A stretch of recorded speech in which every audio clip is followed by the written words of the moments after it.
देखते हैं कि सरकारी नौकरियां रही नहीं। जो नौकरी है उसके अंदर 12-12 घंटे की नौकरी, तनख्वाह के नाम पर 16,000, 18,000 और 20,000, उसके अंदर वो अपना परिवार किस तरीके से पालेगा, वो अपने बुजुर्ग माँ बाप की सेवा कैसे करेगा। ये एक निंदनीय बात है, शर्म की बात है कि आज हमें एक इस डिमांड के लिए यहाँ पर इकट्ठा होना पड़ रहा है कि आयुष्मान भारत योजना में हमें शामिल करो। सरकार बार बार कहती है इतने लाख लोगों को इसका बेनिफिट मिल गया। क्या हम, ये जो लोग यहाँ पर आए हैं, क्या ये लोग हिंदुस्तान के नागरिक नहीं है? क्या इन लोगों ने अपनी जवानी इस देश को नहीं दी है? क्या इन लोगों ने इतने सालों तक देश के लिए काम नहीं किया है? अगर ये एक स्वास्थ्य सेवा आपसे मांगते हैं तो कोई बड़ी चीज नहीं मांगते हैं। अभी इससे पहले जो कहा गया उस बात से मैं काफी हद तक सहमत हूं कि देश के अंदर अलग अलग मुद्दों पर देश की संसद को बंद कर दिया जाता है। यहाँ जो डिमांड रखी गई है कि आज महाराष्ट्र से इतने लोग यहाँ पर आए, उनके सामने ये डिमांड रखी है कि एक दिन तो कम से कम इस मुद्दे के ऊपर संसद को बंद कर दिया जाए। ये एक बहुत अच्छी डिमांड, ऐसा होना चाहिए।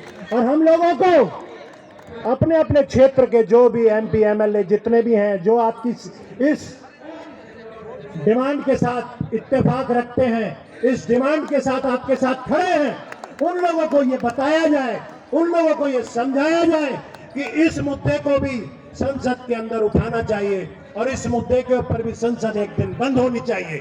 क्योंकि आज का जो मीडिया है, एक इंसान को अगर कुत्ता काट लेता है तो वो एक खबर नहीं है। और आज मीडिया के अंदर ये खबर है कि अगर कुत्ते को एक इंसान काट ले, आज ये तो बताया जा रहा है कि शाहरुख खान का बेटा क्या कर रहा है और फलाने का बेटा क्या कर रहा है, और अंबानी के बेटे की शादी में किसने क्या पहना था, इस बात की कहीं चर्चा नहीं होगी कि हिंदुस्तान में, दिल्ली के अंदर, देश के विभिन्न हिस्सों से इतनी सर्दी के अंदर इतने लोग जिन्होंने अपनी जवानी इस देश को दी है, अपनी छोटी छोटी मांगों के लिए समर्थन कर रहे हैं, इसका जिक्र किसी मीडिया हाउस के अंदर नहीं होगा।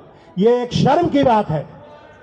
आज का मीडिया तो बिक गया है, लेकिन हमें अपने इन बदले हुए परिस्थिति के अंदर अपनी लड़ाइयों को किस तरीके से आगे लेके चलना है, इसके ऊपर भी विचार करना होगा। धन्यवाद। आप सब लोग इतनी दूर से यहाँ पर आए हैं और स्टेज के ऊपर बहुत काफी लोग बैठे हुए हैं और सभी को समय देना है। मैं यहाँ पर आप लोगों के साथ समर्थन, दिल्ली एटक आपके साथ, आपकी डिमांड के साथ, आपकी मांगों के साथ, हमेशा आपके साथ है। जय हिंद, जय भारत। धन्यवाद। श्री खेम सिंह जी दिल्ली से।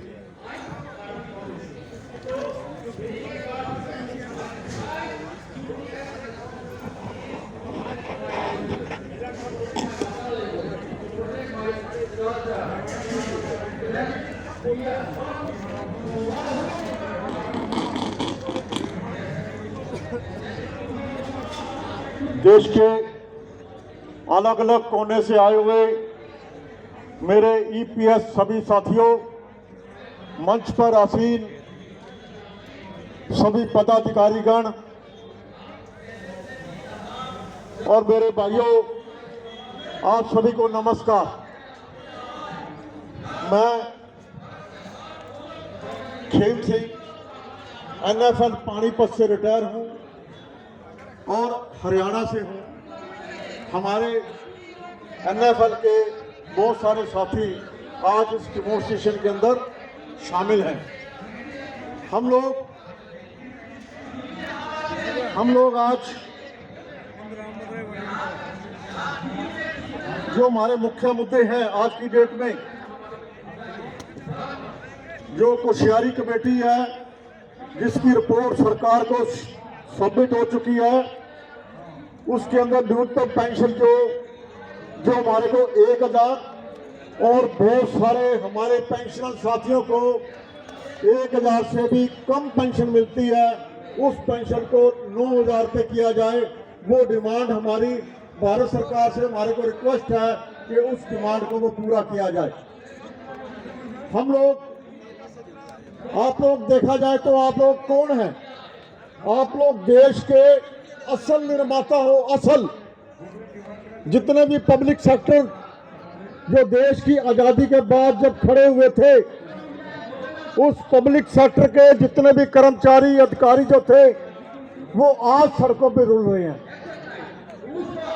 जितने भी पब्लिक सेक्टर थे, उन पब्लिक सेक्टर को खड़ा करने के अंदर, देश को आत्मनिर्भर करने के अंदर, देश के अंदर हर तरह की चीज बनाने के लिए, चाहे वो हवाई जहाज हो, चाहे वो रेल की फैक्ट्री हो, चाहे वो खाद के कारखाने हो, चाहे वो बाबा का एटॉमिक सेंटर हो, आज कुछ भी, अगर आज प्रधानमंत्री मोदी अपने मंच से ये डिक्लेयर करते हैं कि हमने इतने सैटेलाइट इकट्ठे हमने प्रत्यारोपण कर दिए, तो कोई सैटेलाइट बनाने वाली जो फैक्ट्रियां थी वो भी पब्लिक सेक्टर थी। उस सैटेलाइट बनाने की फैक्ट्रियां, बाबा एटॉमिक सेंटर और जितने भी सरकारी सेक्टर के संयंत्र हैं, उन सभी संयंत्रों से हम लोग रिटायर हुए हैं। और आज हम सरकार का मुंह देख रहे हैं कि हमारे को मिनिमम पेंशन 9,000 रुपये दिया जाए, या हमारे ऊपर सुप्रीम कोर्ट की बार बार आती हुई जजमेंट को लागू किया जाए। सुप्रीम कोर्ट के अंदर 3 मेजर फैसले हुए। एक डीएस नकारा का पेंशन, डीएस नकारा का जजमेंट, डीएस नकारा की जजमेंट के अंदर यह क्लियर हुआ कि पेंशन कोई भीख नहीं है, pension is not a bounty, pensioner का हक है। दूसरी जजमेंट